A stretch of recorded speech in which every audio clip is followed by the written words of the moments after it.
ஒரு குரு, இளம் சீடர்கள் எதிரில் உட்காந்துருக்கிறாங்க. குரு பாடம் நடத்திக்கிட்டு இருக்கிறார். சீடர்களுக்கு ஒரு ஆசை, அதாவது ஒரு முக்கியமான மந்திரத்தை நம்ம குருநாதர்கிட்ட இருந்து கற்றுக்கணும் அப்படிங்கிறது அவங்க ஆசை. அது என்ன மந்திரம்னா, இறந்தவரை உயிர்ப்பிக்கக்கூடிய புனித மந்திரம், அதாவது செத்தவங்களுக்கு மீண்டும் உயிர் உண்டாக்குகிற மந்திரம். குருவே, தயவு பண்ணி அந்த மந்திரத்தை எங்களுக்கு உபதேசிக்கணும் அப்படின்னு கேட்டாங்க. அது ரொம்ப ஆபத்தானது, அது என்னத்துக்கு உங்களுக்கு வேண்டாமேன்னாராம் குரு. எங்களுடைய நம்பிக்கை உறுதிப்படுறதுக்காகத்தான் கேட்குறோம், வேற ஒன்றும் இல்லை அப்படின்னு நாங்களாம் சீடர்கள். பக்குவப்படாத அறிவுங்கிறது ரொம்ப ஆபத்தானது அப்படின்னாராம் குரு. இது சீடர்களுக்கு புரியல. அது எப்படிங்க பக்குவப்படாத அறிவு ஆபத்தானதுன்னு சொல்கிறீங்க, அப்படின்னா என்ன அப்படின்னு கேட்டிருக்காங்க சீடர்கள். குரு அதுக்கு விளக்கம் கொடுத்தாராம். அந்த மந்திரத்தை எப்போ பயன்படுத்தணுங்கிறது முக்கியம். அதை அறியக்கூடிய ஞானம் ஏற்படுகிற வரைக்கும் அதை தெரிஞ்சுக்காமல் இருக்கிறது தான் நல்லது, இல்லைன்னா ஆபத்துன்னாராம். ஆனால் அந்த சீடர்கள் அதை கேட்குற மாதிரி இல்லை, ரொம்ப பிடிவாதம் பண்ண ஆரம்பிச்சுட்டாங்க. சரி வாங்க சொல்கிறேன்னார் குரு. எல்லோரும் வந்தாங்க. அந்த புனித மந்திரத்தை அவங்களுக்கு ரகசியமாக உபதேசம் பண்ணார். உபதேசம் பண்ணிவிட்டு அவங்களுக்கு எச்சரிக்கையும் கொடுத்தார். இந்த மந்திரத்தை நல்லா ஆராய்ச்சி பார்த்ததுக்கு அப்புறம்தான் உச்சரிக்கணும், அவசரப்பட்டு எதுவும் செஞ்சிடக்கூடாது அப்படின்னு ஒரு தடவைக்கு பல தடவை எச்சரிக்கை கொடுத்தார். சரின்னு சொல்லிவிட்டு அவங்கெல்லாம் மந்திரத்தை கற்றுக்கிட்டு எழுந்திரிச்சு போயிட்டாங்க. ஒரு நாள் அந்த சீடர்கள் எல்லாம் மணற்பாங்கான இடத்துல அப்படியே நடந்து போயிட்டுருக்கிறாங்க. ஒரு பாலைவன பகுதி மாதிரி ஒரு இடம். அங்கே ஒரு இடத்துல எலும்புகள் குவியலாக கிடந்தது. உடனே இந்த சீடர்கள் முன்ன பின்ன யோசிக்காமல், தியானமும் பண்ணாமல், அந்த மந்திரத்தோட பயனை சோதித்து பார்க்கணும் அப்படின்னு நினச்சிக்கிட்டு அந்த மந்திரத்தை உச்சரிக்க ஆரம்பிச்சிட்டாங்க. அவ்வளோதான். உடனே என்னாச்சு தெரியுமா? அந்த எலும்புகள் எல்லாம் ஓநாய்களாக மாறி அவங்கள துரத்த ஆரம்பிச்சுட்டுது. சீடர்கள் எல்லாம் தலைதெறிக்க ஓட ஆரம்பிச்சிட்டாங்க. ஓநாய்களும் விடலை, அவங்கள துரத்தி பிடிச்சி கடித்து கொதற ஆரம்பிச்சுட்டுது.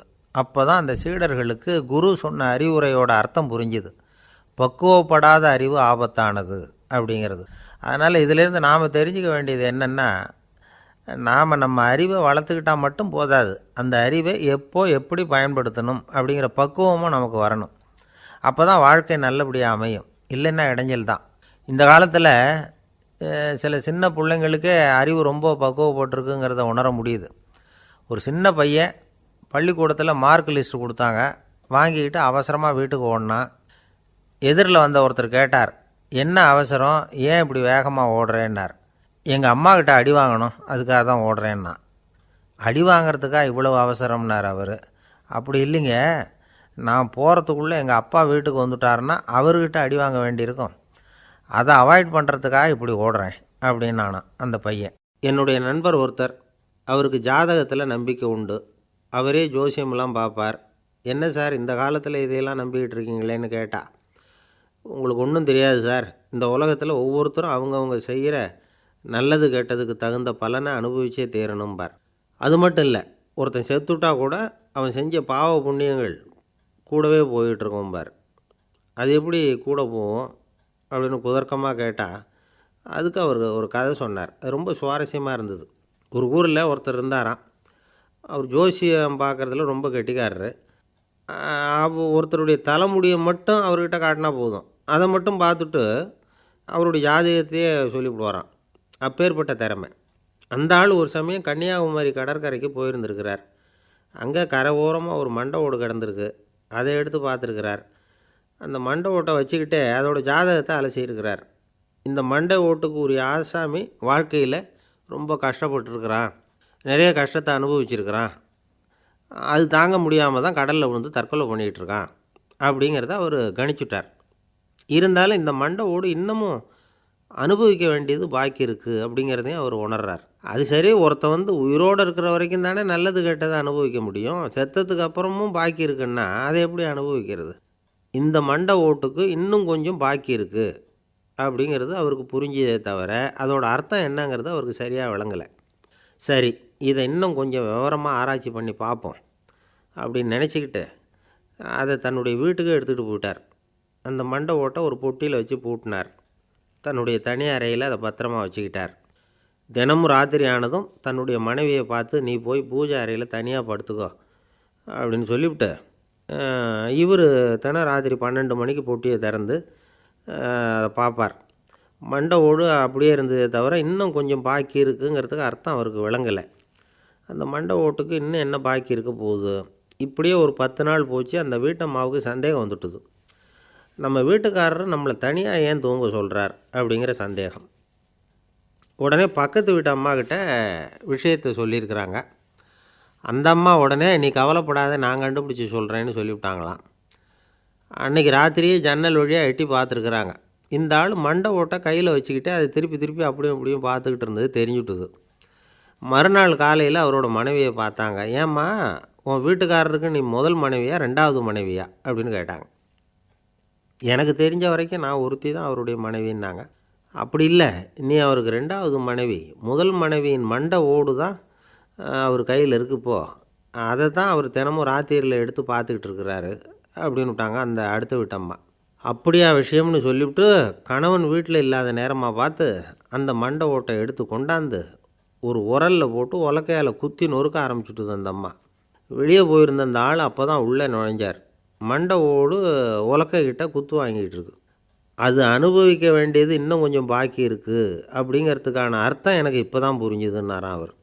இந்த கதையிலேருந்து நாம் இன்னொரு நீதியையும் புரிஞ்சுக்கணும். அதாவது நம்ம வீட்டை பற்றி நமக்கு தெரியாததெல்லாம் அடுத்த வீட்டுக்காரங்களுக்கு நல்லா தெரியும். ரொம்ப நாளைக்கு முன்னாடி ஒரு நாள் கோவலன் நாடகம் நடந்தது. எங்கள் மதுரையில் நடந்தது. அதில் ஒரு முக்கியமான கட்டம். கண்ணகி கிட்ட சிலம்பை வாங்கிக்கிட்டு அதை விற்கிறதுக்காக மதுரை நகருக்கு புறப்படுறான் கோவலன். அந்த சமயத்தில் கண்ணகி பாடுற மாதிரி ஒரு நாடக பாடல் நாடக ஆசிரியர் எழுதினது. அது என்ன பாட்டுன்னா, மா பாவியோர் கூடி வாழும் மதுரைக்கு மன்னா போகாதீர் என்று அப்படின்னு ஆரம்பிக்கும் அந்த பாட்டு. இதுதான் அந்த பாட்டு. இதை கண்ணகி மேடையில் பாடின உடனே கூட்டத்தில் சலசலப்பு. நம்ம ஊர்லேயே நமக்கு முன்னாடியே நின்றுக்கிட்டு மா பாவியோர் கூடி வாழும் மதுரை அப்படின்னு சொல்கிறாங்களே, என்ன தைரியம் அப்படின்னு எல்லாம் குழப்பம் பண்ண ஆரம்பிச்சிட்டாங்க. மக்கள் சத்தம் போட ஆரம்பிச்சிட்டாங்க. எதிர்ப்பு குரல் அது பாட்டுக்கு வர வர அதிகமாக போட்டுது. கொண்டுக்கிட்டு வா அந்த நாடக ஆசிரியரை, எழுதுனது யார் அப்படின்னு ஒரே சத்தம் கூச்சல். வேறு வழி இல்லை. மெதுவாக மேடைக்கு வந்தார் அந்த நாடக ஆசிரியர். 4 பக்கத்திலிருந்தும் கேள்வி கணைகள். மக்களை பார்த்து கொஞ்சம் அமைதியாக இருங்கோ அப்படின்னு சொல்லிவிட்டு தன்னுடைய விளக்கத்தை சொல்ல ஆரம்பித்தார் அந்த நாடக ஆசிரியர். மா அப்படின்னு சொன்னால் திருமகளாகிய லட்சுமி அப்படின்னு அர்த்தம்.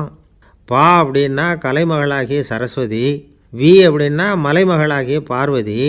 மா பாவியோர் அப்படின்னா திருமகளும் கலைமகளும் மலைமகளும், இவங்க மூவரும் அப்படின்னு அர்த்தம். இந்த 3 பேரும் வாழ்கின்ற மதுரை புனிதம் நிறைந்தது, சகல செல்வங்களும் நிறைஞ்சது. அப்படிப்பட்ட ஊரில் நான் அணிந்து கொள்ளும் இந்த சாதாரண சிலம்பை யார் வாங்கிக்குவாங்க அப்படிங்கிற எண்ணத்தோடு தான் கண்ணகி அப்படி சொல்கிறா. அதை நினச்சி தான் நான் எழுதினேன். ஆகவே மதுரையை ரொம்ப சிரமப்படுத்தணும், ரொம்ப மோசமாக எழுதணும் அப்படிங்கிற எண்ணம்லாம் எனக்கு கிடையாது. பெருமைப்படுத்தணும்னு நினச்சி தான் அப்படி எழுதினேன் அப்படின்னு விளக்கம் கொடுத்தாராம். இந்த விளக்கத்தை கேட்டதும் எல்லாரும் ரொம்ப சமாதானம் ஆகிட்டாங்களாம். இப்படி விளக்கம் கொடுத்த அந்த நாடக ஆசிரியர் யார் தெரியுமா? அவர் தான் தமிழ் நாடக உலகின் முதல் ஆசான் சங்கரதாஸ் சுவாமிகள். அவருக்கு நகைச்சுவை உணர்வும் அதிகம். 1920ஆம் ஆண்டு திருநெல்வேலியில் அவர் தங்கியிருக்கிறார் நாடகம் நடத்துறதுக்காக.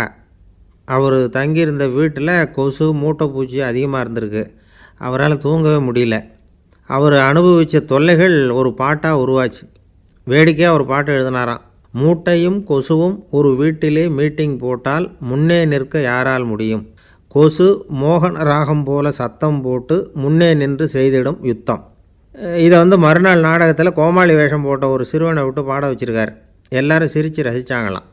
சங்கரதாஸ் சுவாமிகள் கல்யாணமே பண்ணிக்கல, துறவி மாதிரியே வாழ்ந்திருக்கார். தமிழ் நாடக கலைக்கு தன்னையே அர்ப்பணம் பண்ணிக்கிட்டவர் அவர். 1922 நவம்பர் மாதத்தில் ஒரு நாள் புதுச்சேரியில் அவர் வாழ்க்கை முடிஞ்சுது. அப்போ அவருக்கு வயசு 55. சங்கரதாஸ் சுவாமிகள் நாடக ஆசிரியர் மட்டும் இல்லை, மேடை நாடக இயக்குனர், தயாரிப்பாளர். அவரே ஒரு சிறந்த நடிகர். ஒரு தடவை சாவித்திரி நாடகத்தில் இவர் யமதர்மனாக வேஷம் போட்டு நடிச்சிருக்கிறார். நாடகம் பார்த்துக்கிட்டு இருந்த கருவுற்ற ஒரு பெண்மணிக்கு பயத்தினால அங்கேயே குழந்தை பிறந்துட்டு தான். அந்த நிகழ்ச்சிக்கு அப்புறம் இவர் இந்த வேஷம் போடுறப்போலாம் ஜனங்களுக்கு முன்கூட்டியே எச்சரிக்கை கொடுக்க ஆரம்பிச்சிருவாராம். அதாவது அப்படி யாராவது பயப்படுறவங்க இருந்தால் கொஞ்சம் கண்ணை மூடிங்க அல்லது எழுந்திரிச்சு போடுங்கன்னு. நடிப்புன்னா அப்படிலாம் இருக்கணும். இந்த காலத்தில் நடிகர் ஒருத்தர் சொன்னார், சார் நான் இந்த நாடகத்தில் நடிக்கிறப்போ முகத்தில் நவரசங்களையும் காட்டி நடித்தேன், உணர்ச்சிகளை எல்லாம் நல்லா காட்டி நடித்தேன். அப்படி இருந்தும் ஜனங்கள் வந்து கல் எடுத்து மேடையில் வீசிவிட்டாங்க சார் அப்படின்னார். நாடகத்தில் உங்களுக்கு என்ன வேஷம் அப்படின்னு கேட்டாங்க. அது செத்து கிடக்கிற பணமாக நடித்தேன் சார் அப்படின்னார். ஒருத்தர் ரொம்ப கவலையோடு உட்காந்துருந்தார். எதை பற்றி சார் கவலைப்படுறீங்கன்னு கேட்டோம். எதிர்காலத்தை பற்றி கவலைப்படுறேன்னார். ஏன்னு கேட்டோம். என்ன பண்ணுறதுன்னே தெரியல சார், எதிர்காலம் ஒரே இருட்டாக இருக்குது, பாதையே புரியலன்னார். இன்றைக்கி நம்ம இளைஞர்கள் பல பேருக்கு எதிர்காலம் இருட்டாக தான் தெரியுது. அவங்கெல்லாம் இந்த கதையை கொஞ்சம் கேட்கணும். ஒரு மலை அடிவாரத்தில் ஒரு சின்ன கிராமம். அந்த மலை ரொம்ப உயரமானது. அடர்த்தியாக செடி கொடிகள் மரங்கள் அதில் மண்டி கிடக்குது. பகல் வேளையில் இருட்டாக தான் இருக்கும், அவ்வளோ அடர்த்தி. அந்த மலை உச்சியில் ஒரு கோவில். நாள் ராத்திரியே புறப்பட்டால் தான் காலையில் அந்த கோவிலுக்கு போய் சேர முடியும். கிராமத்து இளைஞன் ஒருத்தன் அந்த மலை உச்சிக்கு போக வேண்டியிருந்தது. கையில் ஒரு விளக்கை எடுத்துக்கிட்டு நாள் ராத்திரியே புறப்பட்டான். புறப்பட்டு போனவன் கிராமத்து எல்லையிலேயே நின்றுட்டான். ஏன் தெரியுமா? அவன் கையில் இருந்த விளக்கோட வெளிச்சம் 10 அடி தூரத்துக்கு தான் தெரியுது. அது வரைக்கும் தான் பாதை தெளிவாக இருக்குது. அதுக்கு அப்பாலெல்லாம் ஒரே இருட்டாக இருக்குது, பாதை புரியல. இவன் யோசனை பண்ணி பார்த்தான். மனசுக்குள்ளே ஒரு சந்தேகம். 10 அடி தூரம் தானே வெளிச்சம் தெரியுது, அப்படின்னா நாம் 10 அடி தூரம் தானே போக முடியும். அதுக்கும் அந்தாண்ட ஒரே இருட்டாக இருக்குதே, அதில் எப்படி நாம் நடந்து போகிறது? நாம் ரொம்ப தூரம் நடந்து போய் ஆகணுமே. அப்படிப்பட்ட நினப்பெல்லாம் அவனுக்கு வந்துவிட்டது. இதுதான் அவன் மனசில் ஏற்பட்ட தயக்கம். இப்படி யோசிச்சுக்கிட்டே அந்த இளம் ஆசாமி புறப்பட்ட இடத்துலையே நின்றுக்கிட்டு இருக்கிறான். அந்த சமயத்தில் ஒரு வயசான பெரியவர் அந்த பக்கமாக வந்தார். அவர் கையில் இதை விட சின்னதாக ஒரு விளக்கு வச்சுருந்தார். அது எப்படின்னா, அது ஒரு 5 அடி தூரத்துக்கு தான் வெளிச்சம் காட்டுது. அவ்வளவு சின்ன விளக்கு. அவரும் மலை உச்சிக்கு போகிறதுக்காக தான் வந்துக்கிட்டு இருக்கிறார். அவரை பார்த்து இவன் கேட்டான், என்ன பெரியவரே, இவ்வளவு சின்ன விளக்கை வச்சுக்கிட்டு அவ்வளவு தூரத்துக்கு எப்படி மலையேற போகிறீங்க அப்படின்னு கேட்டான். நீ ஏன் இப்படி தயங்கிக்கிட்டே நிற்கிறேன்னு கேட்டார் பெரியவர். என்கிட்ட இருக்கிற விளக்கு 10 அடி தூரத்துக்கு தான் பாதையை காட்டுதுன்னா. இப்போ பெரியவர் சொன்னார், தம்பி, உன் கையில் இருக்கிற விளக்கு கொடுக்குற வெளிச்சத்தை வச்சு நீ முதல்ல 10 அடி தூரம் முன்னாடி போ. 10வது அடியில் போய் நின்றுக்கிட்டு பாரு, மறுபடியும் ஒரு 10 அடி தூரத்துக்கு பாதை தெரியும். இப்படி உன் கையில் இருக்கிற விளக்கு தொடர்ந்து வெளிச்சம் காட்டிக்கிட்டே இருக்கும். நீ முன்னேற முன்னேற அந்த வெளிச்சமும் முன்னேறும். அதனால் எத்தனை கிலோமீட்டர் தூரம் வேணும்னாலும் நீ இந்த 10 அடி தூரம் வெளிச்சத்தை வச்சுக்கிட்டே நீ போயிடலாம், புறப்படு அப்படின்னார். இப்போ தான் அந்த பெரியவர் சொன்னது இளைஞனுக்கு பளிச்சுன்னு புரிஞ்சுதான். உடனே உற்சாகமாக புறப்பட்டான், உச்சிக்கு போய் சேர்ந்தான். இந்த கதையிலேருந்து நாம் புரிஞ்சிக்க வேண்டியது என்ன தெரியுமா? நீண்ட கால திட்டம் ஒன்று போடும் பொழுது நமக்கு முன்னாடி இருக்கிறத மறந்துவிட்டு மனசை போட்டு குழப்பிக்கக்கூடாது. உங்கள் கையில் என்ன இருக்கோ அதுலேயே உங்கள் எதிர்காலம் மறைஞ்சிருக்குது. கண் முன்னாடி தெரியறத வச்சு ஆரம்பிங்க, போக போக வழி தானாக புலப்படும் அப்படிங்கிறார் ஒரு பெரியவர். பெரிய பயணங்களையெல்லாம் இப்படி தான் நடத்த வேண்டியிருக்கும். ஒவ்வொரு அடியாக எடுத்து வச்சா ஓடி போய் சேர்ந்து விடலாம். மலைச்சி போய் நின்றுட்டா நின்றுக்கிட்டே இருக்க வேண்டியது தான். நம்ம ஆள்லாம் ரொம்ப மோசமான இருக்கிறாங்க. ஒருத்தன் அப்படி தான் நீண்ட தூர பிரயாணம் ஒன்று புறப்பட்டான். ரயில் போய்கிட்டே இருந்தது. கொஞ்சம் தூரம் போச்சு, பாதி வழியில் கையில் வச்சுருந்த டிக்கெட்டை காற்றுல விட்டுட்டான். ஐயோ, என் டிக்கெட்டு போயிட்டுதே அப்படின்னு கத்த ஆரம்பிச்சிட்டான். பக்கத்தில் இருந்த பெரியவர் அவனை பார்த்து பரிதாபப்பட்டு, கவலைப்படாத தம்பி, போனால் போகுது, வேறு டிக்கெட் வாங்கிக்கலாம் அப்படின்னு ஆறுதல் சொன்னார். அதுக்கு அவன் சொல்கிறான், சார், நான் அதுக்காக அழலை, அந்த டிக்கெட்டு கிடைச்சா தானே நான் எந்த ஊருக்கு போகணுங்கிறது எனக்கு தெரியும் அப்படிங்கிறான். ஒரு ஊரில் ஒரு ஆள் இருந்தான். அவனுக்கு ஒரே ஒரு மகள். அவளை நல்ல இடத்துல கட்டி கொடுக்கணும்னு ஆசைப்பட்டான். அதுக்காக மாப்பிள்ளை தேடிகிட்டு இருந்தான். அவன் கொஞ்சம் வசதியான ஆள், அதனால் நிறைய பேர் வந்தாங்க. இருந்தாலும் ஒரு நல்ல குணமுள்ள மாப்பிள்ளையாக இருக்கணும் அவன் எதிர்பார்த்தான். அப்படி இருக்கணும்னு தொடர்ந்து முயற்சி பண்ணான். கடைசியாக ஒரு 3 பேர் கிடைச்சாங்க. அந்த 3 பேரில் யாரை தேர்ந்தெடுக்கிறது, இதுதான் அவனுக்கு வந்த குழப்பம். இந்த நிலைமையில் ஒரு பெரியவரை தேடி போனான். அவர்கிட்ட தன்னுடைய பிரச்சனையை சொன்னான். அவர் கொஞ்சம் யோசனை பண்ணார். அதுக்கப்புறம் 3 பேரையும் கூப்பிட்டார். இதை பாருங்கப்பா, உங்கள் 3 பேருக்கும் 3 மாத கால அவகாசம் தர்றேன். நீங்கள் இப்போ போகலாம். 3 மாதம் கழித்து திரும்பி வரலாம். அப்படி வரும்பொழுது இந்த 3 மாத காலத்தில் நீங்கள் செஞ்ச நல்ல காரியம் ஏதாவது ஒன்று சொல்லணும். அதை வச்சு உங்களில் ஒருத்தரை நாங்கள் தேர்ந்தெடுத்துக்கிறோம் அப்படின்னு சொன்னாராம். 3 பேரும் சரின்னு சொல்லிவிட்டு திரும்பி போயிட்டாங்க. 3 மாதம் ஆச்சு. அதுக்கப்புறம் ஒரு நாள் திரும்பி வந்தாங்க. அவர் அவங்கள கூப்பிட்டு உட்கார வச்சார். அப்புறம் கேட்டார், இப்போ சொல்லுங்கள், இந்த 3 மாத காலத்தில் நீங்கள் செஞ்சுருக்கிற ஏதாவது ஒரு நல்ல காரியத்தை சொல்லுங்க அப்படின்னார். முதல்ல ஒருத்தன் எழுந்திரிச்சு நின்னான். ஐயா, எங்கள் அப்பா இறந்த பிறகு அவரோட கணக்கு வழக்குகளை எடுத்து பார்த்துக்கிட்டு இருந்தேன். அவர் ஒரு வியாபாரிகிட்ட 10,000 ரூபா கடன் வாங்கியிருக்கிறதாக எழுதியிருந்தார். அந்த வியாபாரியும் இப்போ உயிரோடு இல்லை. இருந்தாலும் அந்த வியாபாரியோட மகனை தேடி கண்டுபிடிச்சேன். கணக்கு புத்தகத்தை காட்டினேன். எங்கள் அப்பா உங்கள் அப்பா கிட்ட 10,000 ரூபா கடன் வாங்கியிருக்கிறதாக இதை எழுதியிருக்கிறார். அதனால் அதை திருப்பி கொடுக்கறதுக்காக வந்திருக்கிறேன். இந்தாங்க அந்த பணம் அப்படின்னு சொல்லி கொடுத்துட்டு வந்துட்டேன் அப்படின்னு நானும். இதை பெரியவர் கவனமாக கேட்டுக்கிட்டார். அதுக்கப்புறம் 2வது இளைஞன் எழுந்திரிச்சான். ஐயா, நான் போன மாதம் ஒரு நாள் ராத்திரி வேளையில் ஒரு காட்டுப்பாதை வழியாக எங்கள் ஊருக்கு போய்கிட்டு இருந்தேன். அந்த சமயத்தில் அந்த வழியாக வந்துக்கிட்டு இருந்த ஒரு வழிப்போக்கர்கிட்ட 4-5 திருடர்கள் வம்பு வளர்த்து அவர்கிட்ட இருந்த பொருளை எல்லாம் கொள்ளையடிச்சிக்கிட்டு இருந்தாங்க. நான் உடனே ஒரு குச்சியை எடுத்துகிட்டு ஓடினேன். அந்த திருடர்களை அடித்து விரட்டினேன். பொருளையெல்லாம் மீட்டு அந்த வழிப்போக்கர்கிட்ட ஒப்படைச்சேன். அவரை பத்திரமா அழைச்சிட்டு போய் அவர் வீட்டில் விட்டுட்டு வந்தேன் அப்படின்னு நானும். இதையும் பெரியவர் கவனமாக கேட்டுக்கிட்டார். அடுத்தபடியாக 3வது இளைஞன் எழுந்திரிச்சான். ஐயா, போன மாதம் ஒரு நாள் நான் ஒரு மலைப்பாதை வழியாக போய்கிட்டு இருந்தேன். மலைப்பாதை விளிம்பில் ஒரு மதகு கட்டை, அது மேலே ஒரு ஆள் படுத்து தூங்கிட்டு இருந்தான். அந்த பக்கம் தவறி உருண்டு விழுந்திருந்தான்னா அதில் பாதாளம். அது மலையடி வாரத்தில் போய் தான் விழணும், அவ்வளவு பள்ளம். அது தெரியாமல் அவன் பாட்டுக்கு தூங்கிட்டு இருந்தான். நான் உடனே அவன்கிட்ட ஓடி போய் குனிஞ்சு அவன் முகத்தை பார்த்தேன். அப்போ தான் புரிஞ்சுது, அவன் ஏற்கனவே எனக்கு தெரியும். அவனை எனக்கு நிறைய கெடுதல் பண்ணியிருக்கிறான், இடைஞ்சல் கொடுத்தவன். இருந்தாலும் ஐயோ பாவம்னு நினச்சி அவனை எழுப்பி பாதுகாப்பாக வேற ஒரு இடத்துல படுக்க வச்சுட்டு வந்தேன் அப்படின்னு நானும். பெரியவர் இதையும் கேட்டுக்கிட்டார். அதுக்கப்புறம் அவங்க 3 பேரையும் பார்த்து, நீங்கள் போகலாம், நாங்கள் யோசித்து முடிவு பண்ணி உங்களுக்கு சொல்லி அனுப்புகிறோம் அப்படின்னாராம். அந்த இளைஞர்கள் புறப்பட்டு போயிட்டாங்க. அதுக்கப்புறம் அந்த பெண்ணோட அப்பாவை பார்த்து சொன்னார், இந்த 3 பேருமே நல்ல பிள்ளைங்க தான், அதில் ஒன்றும் சந்தேகம் இல்லை. இருந்தாலும் இந்த 3 பேர் செஞ்ச செயல்களையும் ஒப்பிட்டு பார்க்க வேண்டியிருக்கு. முதல் இளைஞன் நேர்மைக்கு எடுத்துக்காட்டாக விளங்குறான். இந்த காலத்தில் இது மாதிரி இளைஞர்களை பார்க்குறது ரொம்ப கஷ்டம்தான். இருந்தாலும் அவன் கடமையை தான் செஞ்சான். 2வது இளைஞன் நல்ல வீரன், தைரியசாலி. ஒரு வீரன் எதை செய்யணுமோ அதைத்தான் இவன் செஞ்சான். இவன் ஒரு லட்சிய மனிதன். 3வது இளைஞன் தன்னுடைய பகைவனுக்கே உதவி செஞ்சுருக்கான். அவன் உயிரை காப்பாற்றியிருக்கிறான். பகைவனுக்கு அருள்வதுங்கிறது ஒரு சாதாரண மனுஷனால் செய்யக்கூடிய காரியம் இல்லை. பகையை மறக்கிறதும் பகைவனுக்கு அருள்வதும் தெய்வீக பண்புகள். அதனால் இவனையே உன்னுடைய மகளுக்கு ஏற்ற மாப்பிள்ளையாக தேர்ந்தெடுக்கலாம் அப்படின்னு சொன்னாங்களாம். ஒரு நல்ல நாளில் அவங்களுக்கு திருமணம் நல்ல விதமாக நடந்து முடிஞ்சுதான். இது சுவாமி சின்மயானந்தர் சொல்லியிருக்கிற ஒரு கதை. இதிலேருந்து நாம் புரிந்து கொள்ள வேண்டிய ஒரு கருத்து, நமக்கு கெடுதல் பண்ணவங்களுக்கும் நாம் நல்லது செய்யணும். ஆனால் நடைமுறையில் அப்படி நம்மளால் செய்ய முடியறதில்ல. அதுதான் சிக்கல். நம்மால் ஒருத்தங்கிட்ட கேட்டேன், ஏண்டா உன்னுடைய பகைவன் ஒருத்தன் அது மாதிரி ஒரு மலைப்பாதை மதகு கட்டையில் படுத்திருந்தா உடனே நீ என்ன நினைப்ப அப்படின்னு கேட்டோம். இது ஒரு அருமையான சந்தர்ப்பம்னு நினைப்பேன் அப்படின்னா. எதுக்குன்னு கேட்டோம். அவனை அந்த பக்கமாக உருட்டி கீழே தள்ளுறதுக்கு அப்படின்னா. ஒரு காடு, அங்கே புத்தர் அவர் பாட்டுக்கு நடந்து போய்கிட்டே இருக்கிறார். அவருக்கு பின்னாடி ஒரு குரங்கு, அதுவும் தொடர்ந்து வந்துக்கிட்டே இருக்குது. புத்தர் திரும்பி பார்த்தார். குரங்கு அப்படியே குதித்து உயர எழும்பி ஒரு கிளையில் போய் உக்காந்துது. ஏன் இப்படி பண்ணுறேன்னு கேட்டார் புத்தர்.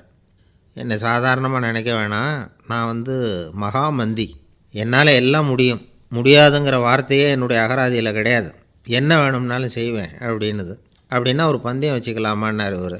ஓ வச்சுக்கலாமேன்னுது. வேறு ஒன்றும் இல்லை, இப்போ நீ மேலே எழும்பி அந்த கிளையில் உட்காந்தது மாதிரி அங்கேருந்து தாவி என் உள்ளங்கையில் உட்காரணும், அவ்வளவுதான் அப்படின்னார்.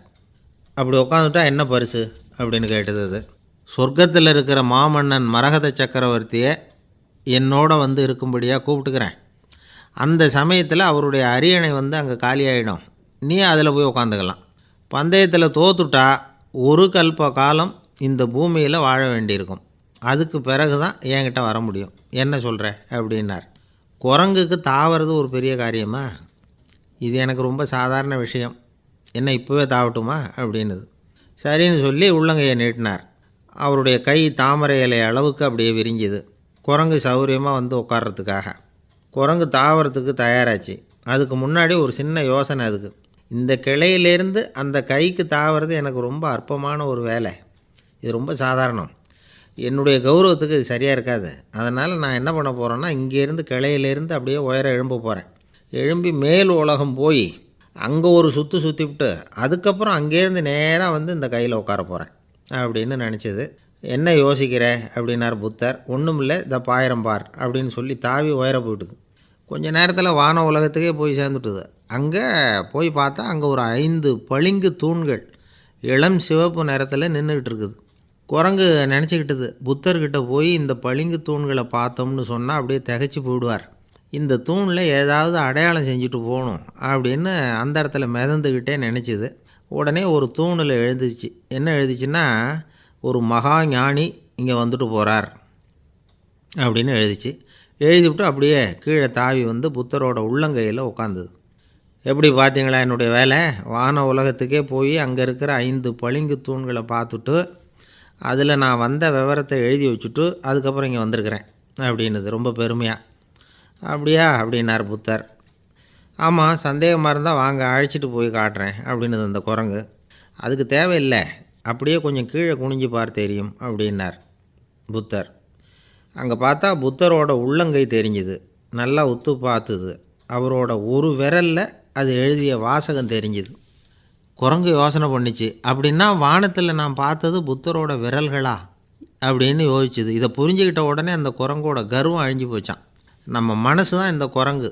மனம்ங்கிறதும் ஆணவங்கிறதும் ஒரு நாணயத்தின் 2 பக்கங்கள். மனம் உள்ளவரை ஆணவமும் இருக்கும். மனம் அழிஞ்சாதான் ஆணவம் அழியும். மனம் அழிய வேண்டும் அப்படின்னு பெரியவங்க சொல்கிறது இந்த அர்த்தத்தில் தான். நம்ம ஆளுங்க சவால் விடுறதெல்லாம் வேறு மாதிரி. ஒருத்தன் ஒரு வாய்க்காலை தாண்டுறேன்னு பந்தயம் கட்டி தாண்ட முடியாமல் வாய்க்காலில் விழுந்து காலை உடச்சிக்கிட்டு கட்டு போட்டுக்கிட்டு வந்தான். ஏன்டா அப்படின்னு கேட்டாங்க. நான் பந்தயம் கட்டின நேரம் சரியில்லை அப்படின்னா. எப்படிறான்னு கேட்டிருக்காங்க. வாய்க்காலில் தண்ணி இருக்கிற நேரமாக பார்த்து பந்தயம் கட்டியிருக்கணும் அப்படின்னானா. ஒரே ஒரு ஊரில் ஒரு பாதிரியார் இருந்தார். ரொம்ப நாள் சந்தோஷமாக வாழ்ந்தார். ஒரு நாள் அவர் மடத்து சமையல் அறையில் பாத்திரங்களை கழுவி துலக்கி சுத்தப்படுத்திக்கிட்டு இருந்தார். அந்த சமயத்தில் ஒரு தேவதூதன் அவர் முன்னாடி வந்து நின்னான். இவர் நிமிர்ந்து பார்த்தார். ஆண்டவர் என்னை உங்ககிட்ட அனுப்பியிருக்கிறார். பரலோகத்தில் வாசம் செய்கிறதுக்கு உங்களுக்கு நேரம் வந்துட்டுது அப்படின்னு நான் அந்த ஆள். ஆண்டவருக்கு என்னோட ஞாபகம் வந்ததுக்கு நன்றி. ஆனாலும் இப்போ இங்கே நீயே பாரு, எவ்வளவு பாண்டங்கள் பாக்கி இருக்குது. இவ்வளவையும் நான் சுத்தப்படுத்த வேண்டியிருக்கு. நான் நன்றி கெட்டவனாக இருக்க விரும்பலை. இந்த பணியை முடிக்கிற வரைக்கும் என்னுடைய பரலோக வாழ்வை தள்ளி வைக்க முடியுமா? நீ என்ன நினைக்கிற அப்படின்னு கேட்டார். தேவதூதன் தனக்கே உரிய விவேகத்தோட அன்போட பாதிரியாரை பார்த்தான். சரி, என்ன செய்யலாம்ங்கிறத அப்புறம் சொல்கிறேன் அப்படின்னு சொல்லிவிட்டு புறப்பட்டு போயிட்டான். ஒரு நாள் அந்த பாதிரியார் தோட்டத்தில் உள்ள களைகளையெல்லாம் ஒரு களை கொத்தியால் கொத்தி களை எடுத்துக்கிட்டு இருக்கிறார். அந்த சமயத்தில் இந்த தேவதூதன் மறுபடியும் அவர் முன்னாடி வந்து நிற்கிறான். பாதிரியார் பார்த்தார். இதை பாரு, இந்த தோட்டம் பூராவும் எவ்வளவு களை மண்டி கிடக்கு. பரலோகம் கொஞ்ச காலம் எனக்காக பொறுத்திருக்கலாம்னு நீ நினைக்கிறியா அப்படின்னு கேட்டார். தேவதூதன் சிரிச்சுக்கிட்டே மறுபடியும் மறைஞ்சிட்டான். மறுபடியும் அவர் களை எடுக்கிறது, தானிய களஞ்சியத்துக்கு வர்ணம் பூசுறது, இப்படிப்பட்ட வேலைகளில் ஈடுபட்டிருக்கார்.